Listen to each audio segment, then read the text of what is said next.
गतकाली 22 तारिख दिन नंदाबाली reserve forest Raika थाना अंचल से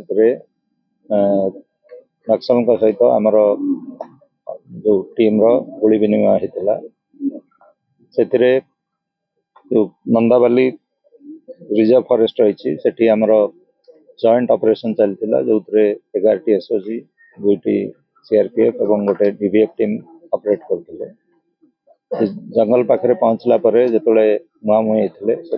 पाखापाखि 2 घंटा धरी गुली विनिमय होता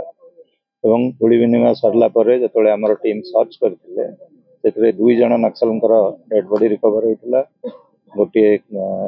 AK-47 राइफल यूबीजीएल सहित रिकवर होता आ गोटे SLR बंदूक होता ता सहित अनेक आम्युनिशन मैगजीन कैंप सामग्री मेडिसिन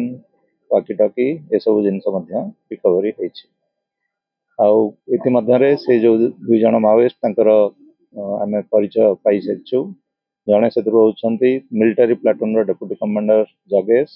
ता ना 22 लाख पुरस्कार रही घर हूँ सुकुमा एवं अन्य जड़े रोचे जो आइडेंटिफाई ना हूँ रत्ना घर छत्तीसगढ़ बीजापुर अंचल 1,65,000 टंकार प्राइज रही गोटे AK-47 गोटे SLR बाद 6टा यूबीजीएल ग्रेनेड सीज एमाने पाखापाखि 2021 मसीह लास्ट 5 वर्ष धरी कंधमाल एरिया रे काम करी आसुले से जो आमको सक्सेस मिली एथिरे हमर एसपी कंधमाल को नेतृत्व में हमर एसओजी डीवीएफ एवं सीआरपीएफ टीम ऑपरेशन करथिले तेणु से साधुवाद जनाऊँ बहुत सुंदर ऑपरेशन करथिबा।